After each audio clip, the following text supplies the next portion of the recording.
Is Friday, the 19th of January, the final morning of the World Economic Forum's annual meeting, and I think we can all agree the beginning of a very long year for democracy in 2024. We are gathered this morning to have a conversation about what are the themes that are putting democracy on the ballot this year. Let's figure out why George Soros' son, Alex, was front and center for this debate on the U.S. elections. This and more on The Reading Room.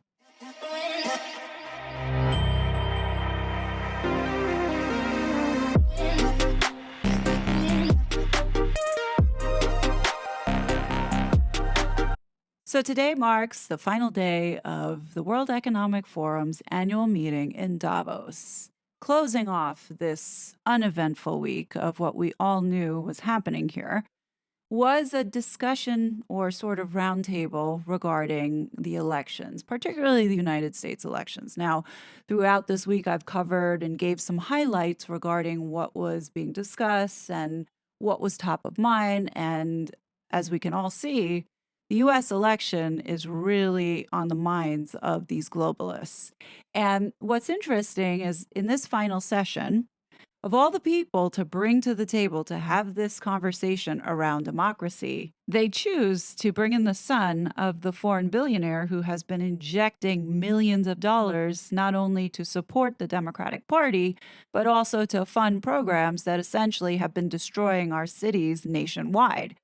This is just a small fraction of money that has been donated, not only by the man himself, but there's also other entities of this empire in which money has been going to social justice programs that literally are breaking down society. Alex Soros is the chair of the board of directors of the Open Society Foundation, probably the organization that has been most devoted to the reinforcement of the institutions of democracy around the world. So included on this panel, we had the Secretary for the Department for Promotion of Industry and Internal Trade of India. Then we had Mark Leonard, who was the Director of European Council on Foreign Relations. James Harding is the guy who's actually asking the questions. But then we had Ian Bremner, who is the president of Eurasia Group, and then Rachel Botsman, and her title is Trust Author and Lecturer, meaning her job is to lecture people on trust, which is new to me that is a profession, but clearly it is. But we'll get into predominantly hearing what Alexander Soros had to say and the interaction between Ian Bremner and the panel. Ian, why don't you start? When you look at the challenges to democracy, what do you think by the end of 2024 we're going to think are the issues that have been common themes in elections this year? Well, there's so many reasons why democracies are facing challenges, but most of the elections as I see them this year aren't particularly problematic, right? I mean, you know, when I look at Mexico, when I look at Indonesia, when I look at India, I mean, these are three very large countries, and the democracies are going to be held pretty smoothly, and, you know, they'll be seen as legitimate by their populations. But, of course, that isn't true increasingly in the most powerful country in the world, the United States. And I'm not sure we'd be having the same kind of panel if it wasn't for the nature of, I mean, U.S. democracy is in crisis. And I think that you can focus on inequality, and inequality is something that plays through all of these countries. You can focus on identity politics and migration, and that certainly plays through the advanced industrial democracies in creating a lot of backlash. But if there was one theme that worries me the most, and I experience it most sharply in the U.S., but we see it in other places, it's much broader than that. It's that as human beings, we become civic individuals through nurture, not genetically. Genetically, we're very different from that. But through nurture, we become civic beings. And we have institutions around us that shape us, that allow us to connect to people around us. And if you look in the United States over the last 40 years, those institutions have fragmented and they have lost trust. And that is true equally with the church and the media as it is with America's political institutions. And for most of my life, I feared that they were not being replaced by anything. But they are now. And that's worse. Because what nurture is being replaced by is algorithm. We, as human beings, are being disintermediated by institutions that are not interested in creating civic individuals in community.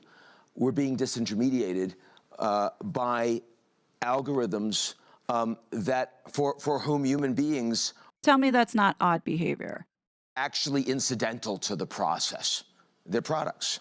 And we're consumers, we're stores of data, and we're meant to engage with these things, and how it affects us as people and the planet is actually a real-time experiment that's being run on us and on democracy right now.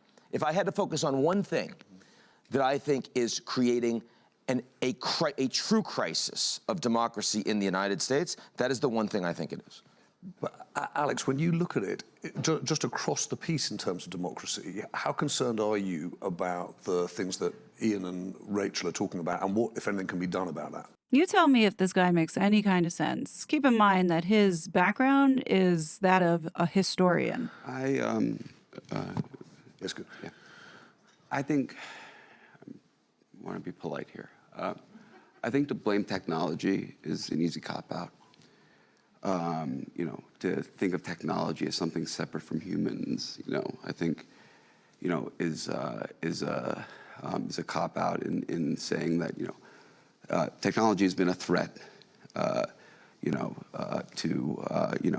has been a supposed threat to, humanity since the invention of the printing press, which has been, much more disruptive than anything AI is going to do in regards to human civilization. And I apologize because my real background is as a historian. I don't think that that's the fundamental. I don't think technology is the fundamental issue in democracy. Democracy is messy. I mean, democracy is about contestation of ideas. It's about plurality. It's about people having different truths, actually. Now, And there it is, folks. This is one of the major problems as to why society is so upside down. When you have people thinking that there are multiple truths, like 2 + 2 = 5, you have a fundamental problem with people trying to get together and coming to common grounds. This guy is also not being honest either by saying a lot of it has to do with money, and that money being used to influence society in ways that is dirty and corrupt. Fundamentally, how society lives together civically in those contestations is obviously quite tricky. But I think that if we play too much on this disinformation card, we're taking the responsibility away from ourselves to actually create a narrative. This guy can barely put together 2 coherent sentences, but manages to squeeze out really what the ulterior motive is behind what they have been doing, which is creating these narratives, causing division.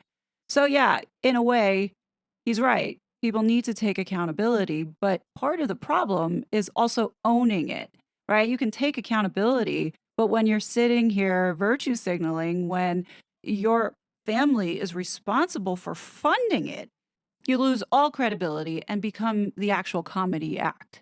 That inspires people to vote and to believe, in democracy and democratic institutions. And on the institutional part, I think that we can talk about institutions as these abstract things, but institutions are also about people. He's right, and he should know, because that money is being funded into these types of institutions with these people, indoctrinating them with this ideology that has been destroying our society. And these breakdowns in society then become opportunities for these billionaires to go ahead and exploit and make money off of. This is how the game works, folks. And we just heard this point about untrustworthy people, and we talked about things in the United States like checks and balances, which aren't written anywhere but are customs. The vibe that I'm getting from this guy is that he's a straight up psychopath. And what you see here is a lot of projection onto Donald Trump as the default excuse as to why things are so upside down, taking no accountability for playing a role in it. Checks and balances, which aren't written anywhere but are customs. And one man, Donald Trump, literally came in and just took that all away. But when I see this, when I look at this, more globally regarding democracy, I also say to myself, when was this great time that everybody got along so well and things were going so great? I mean, I think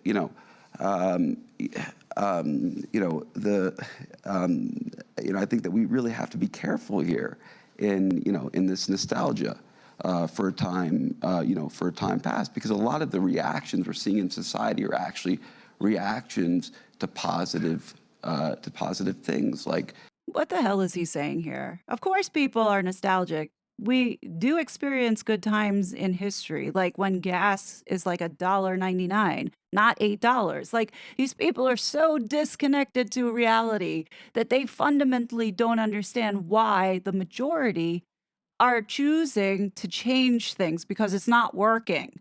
And these people don't want to hear any of it. So they come up with all these other excuses as to why people have lost trust in this fragmented world.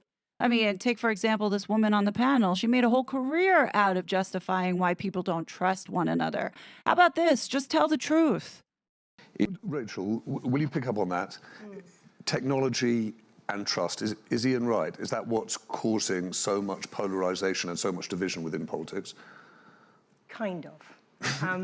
So I want to pick up on what Ian said about the loss of trust, because there's a different or deeper picture of what's going on. So when you read the media, we're bombarded with this narrative that trust is in a state of decline. So you'll read surveys that trust in government in the US in the 1960s was around 70%, and people trusted it to do the right thing. It's now around 22%. In the UK, they'll say it's around 30%, OECD countries, 40%. So you look at that, and my mind thinks this, right? State of crisis. Well, this isn't actually what's happening to trust. Because trust, I'm not a physicist, I actually failed physics, but it's like energy, right? It can't be destroyed, it changes form. Trust is not like dry January or drinking coffee. You don't say, I'm not going to trust today. So it's not that trust is in a state of decline, it's being displaced. This woman sounds so stupid, and she's making money doing this. I mean, honestly, trust can be broken in an instant. Let's say you're going out with somebody and dating them, and all of a sudden you discover that this person has been cheating on you. Don't you think that your trust is going to change in an instant? Absolutely. So with her giving this analogy, it really just, for me, it failed. She's not making any kind of sense. So when I think of trust and democracy, I don't think of this, I think of like a complete fragmentation. Now, this is really important because when we start to think of solutions, we have to think of trust being distributed. So it's not a question of whether people trust, and this is, I think, where you're going at, Ian, it's where people place their trust. So just to quickly give you sort of a historical perspective on this, if you think about democracy and you think about trust, it maps to three really clear chapters. You have local trust and local systems of democracy. Then you have institutional trust. And then you have what I call distributed trust. And this is what technology inherently wants to do. It wants to take trust that was very top-down and linear and centralized and distribute it. And the one word that she conveniently leaves out is the word control, because in the linear form, prior to social media, it was very controlled. And here she is casually admitting the media playing a role in this. Now, we've seen this happen with media and information. We've seen this happen with value flows. Now, when those two things get disrupted, it's going to disrupt democracy. Now, the thing that frightens me is that this creates a vacuum of chaos. And what we might call untrustworthy individuals, they understand these dynamics. they understand how to take all these fragments and this chaos and create some kind of absolute truth. And this is it. These are the stupid justifications that they come up with as to why we can't all get on the same page. Well, maybe it's because we all are individual people and have our own minds and should be allowed to come to our own conclusion. I mean, it's technically the same thing when the left is doing it and it's going in their favor, but no, they see that as democracy. They don't see anything wrong with the manipulation or the culling of this data and putting it all in one source to then get to this absolute truth. No, that's democracy. But when the conservatives do it, that's not democracy. That's, someone taking advantage of this fragmentation. Create some kind of false certainty that is often mistaken for power. And that's where trust flows. So it's not like people stop trusting, they just start to flow in different directions. And just explain then the read across from that problem with trust to how that actually plays out in elections. Well, it's very hard to control information, right? That's the central problem. It's very hard to control messaging. And then the three parts of sort of the democratic process, if you like, the vote, the institution itself, and then the people, there's sort of this chaotic energy around it because it's not like we just look up to these institutions and we're really deferential to them. We don't know whom to trust, and therefore voices that cut through are often clear and absolute, and they push against something rather than stand for something. And that's what scares me, is it's sometimes the most untrustworthy individuals that rise up in this state of chaos. And this is what gets on my nerves about these guys, is that they're always so generalized. Like, they never give specifics on exactly what they're talking about. It's almost to say, like, yeah, we know that we're talking about ourselves because we do it ourselves, and not to give it away, but let's just deflect and make it all about Trump. Like, I think it's ridiculous how this woman thinks, because she finds it dangerous that when somebody speaks up, truth to power, they keep screaming. But if it's that truth to power to the wrong side of the power, then no, we should be fearful of that. No idea why they asked her to come to this, but even more perplexing is asking this jackhole Alexander Soros to be a part of it. Listen to this nonsense that he spits out. Let's turn to the United States. Everyone in this room has a point of view, and probably even more questions than points of view. And I suppose I'd like to explore those. Alex, I'm going to ask you first. What do you think we're missing in understanding what's happening in the politics of 2024 in the US? So, it's interesting to be at Davos, because in Davos, Donald Trump is already the president. In the United States, and obviously that's a good thing, because Davos, the Davos consensus is always wrong. And obviously, I think people understand which side of the political ledger I'm on in the United States. It's unbelievable what you can do when you have money. Like, to have a platform like this and to look like a complete jackass, I mean, you can't make it up. Keep in mind, this is the son that George Soros picked to give the keys to the kingdom to in order to continue this work. Honestly, like, it scares me that we have this kind of school of thought who is so disconnected and so incoherent, in my opinion. But I think when we look at the election in the United States, it's way too early. I mean, we're in January. This time in 2020, we didn't know who the Democratic candidate was going to be. I think there's probably was a lot of naivete among people in thinking that there was somehow going to be a contested Republican primary against Donald Trump. Donald Trump owns the Republican Party, and we're in something I like to call the Trump cycle, because I think even if, and I believe if the institutions hold, when he loses this election, he'll also be the Republican candidate in 2028, and maybe even in 2032 as well. Because, what's the way out for him? I mean, he either winds up in prison or he winds up in power. He's not going off on some beach somewhere and retiring. I mean, this is this man, and this is the party that we've created, and we will deal with this issue now. Do you hear how disgusting this is? It's like, we'll deal with this issue. No, how is that an issue? The man has the right to run. He is an American. This was part of the process to run for president, as he is a natural born citizen. And that's just the rules. This is why we have a so-called democracy. And this is why the people get to decide.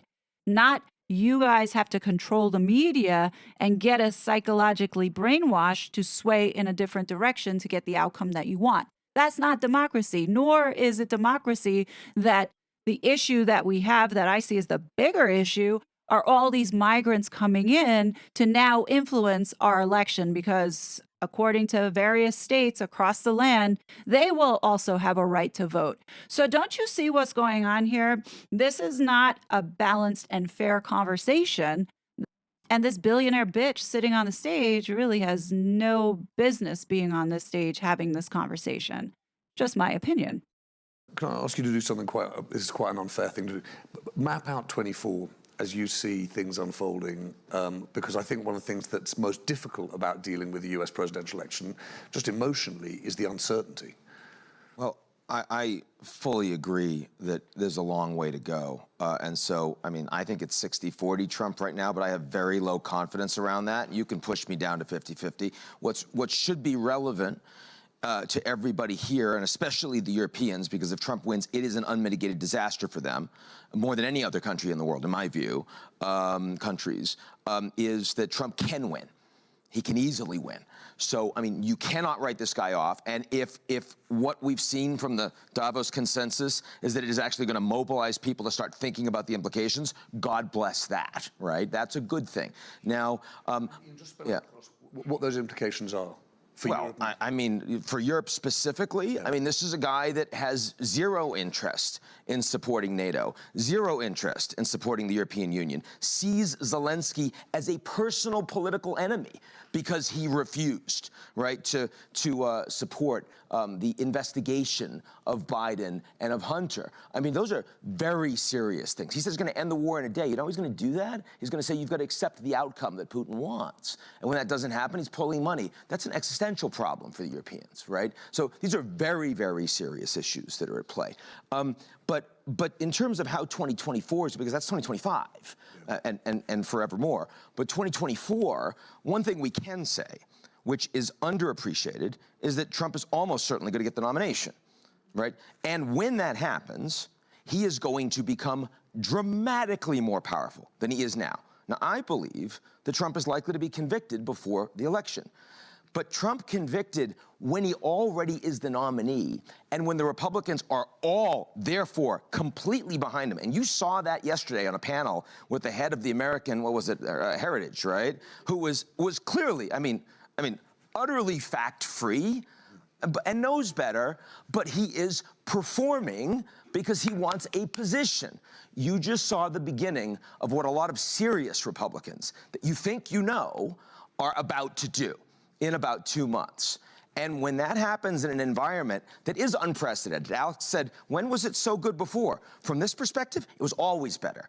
Because we are seeing unprecedented things happen in the United States every week, sometimes every day, and we're normalizing them. We didn't have January 6th before. We didn't have this level of people believing in fundamental conspiracy theories that undermine the fabric of democracy. That is new. We never had a president that was twice impeached, thrown out. We never had 91 indictments against the president. Do not normalize this. Oh, but we should normalize Hillary Clinton lying about Russian interference and Obama knowing about it. Or we should just normalize Joe Biden taking money from the Ukraine, 10% for the big guy, while his son was doing crack. I mean, yeah, perfectly normal. Or how about Jeffrey Epstein and the sex trafficking ring? We should normalize and be okay with a former president being connected to that. These people are seriously mental. Or the only other thing that I can think about is that they see that they're going to lose a lot of money, which I think that is the reality here. Around Thanksgiving, you know, the Bidens are going to get together as a family and say, look, you know, we've had a really impressive run. The presidency is probably reported in its achievements, but the right thing to do is to hand over and allow a Democrat contest. As observant people will have noted that didn't happen. Why has that not happened, and how worried are you about Biden as the candidate? I mean, I think that's not happened for a couple of reasons, and I think that is because Biden actually has a particular advantage in a polarized electoral environment, which is actually that he's not polarizing. You could say a lot of things, about Joe Biden, but the Republicans have basically created, first of all, himself. He's, you can't say that he's, someone that's trying, to force your children to have some sort of sex change or something. I mean, he's a pretty down to earth. Soros doesn't believe anything that he's saying right now. He just has to do it because this is the candidate or horse that they're backing because their money rides on it. Person, and also we don't actually have somebody in the Democratic Party that's actually polling so much better than him or better, for a while. But on the election itself, let me just say that we are we're not a democracy where the person with the most votes win. It's a democracy of states, and we have the Electoral College, and there are 50 states, and there are maximum 7, but probably 6 states that matter, and a minimum 3 plus the Omaha. Congressional district, which goes into the college, and I mean, seriously, words just escape me. I can't get over how they asked this guy to be a part of this panel. I mean, he literally sounds like a bumbling idiot. Now, out of this whole entire waste of a session, this was the only part that I actually agreed with the panel member, Ian Bremmer. He talks about the media and the reporting of Trump. I do believe he's going to dominate the headlines, but we're going to see different perspectives or narratives being spent. But I do agree with how he's explaining the media is going to do it. Self-involved media question is that regard. There's often this debate about, do you put Trump on air, do you not put Trump on air? Do you put Trump on air but you delay so that you can check, fact check? Culturally, I don't think that's the challenge, particularly for TV broadcasters. The challenge is the outriders, the people who are commentators, advocates of his candidacy, who you have to put on air because they're part of the debate, but they themselves may be pushing arguments, may be pushing ideas that, as you say, fact-free. What's the responsibility of the media in this situation as regards normalization? I mean, the responsibility is not to simply drive headlines that are clickbait. I mean, the fact is that if you go through the clicks and you read the pieces from Fox or from the Wall Street Journal or the New York Times or CNN, they're often pretty decent, straightforward coverage. But the headlines, which is what most of the people are reading, are frequently fact-free. And they're very polarizing. They're very tribalizing. That's a problem. But, I mean, look, we've lost this battle in the United States right now because the coverage is going to be dominated by Trump because he is the person that gets the money. And the media is in trouble financially, so they're going to cover it. You remember Les Moonves saying that from CBS. It's bigger now because the media is facing a bigger existential challenge. That's what's happening. Way in which the world will interpret what's happened in the United States. What will be, I was going to say, lessons of democracy in the United States? Yeah, can I just come back to what Ian said? And I should say I lived in the States for 10 years and I worked for President Clinton. And I think my experience from working with him is how much politics is a performance. And I think the thing that I find deeply disturbing from this conversation, and you mentioned this, is the normalization of low expectations. It's not okay that he's an old man. Our expectation shouldn't be that he goes up and he says 3 words and he doesn't fall over, right? Like, that's very low expectations. I wouldn't be surprised if Trump wants to go to prison and be in power. I keep having this image of the orange man in the orange suit trying to run the White House, and he'd love that, right? Because that's the ultimate theater and performance. The media's not going to cover that. So, how do we raise expectations in who our leaders should be? How do we actually get back to a society that says, you know what, trust is mine to give? Look, here's my final note on this. Since we're closing out this week, not a single person at Davos said the one thing that really is about building back trust. And that's just simply telling the truth.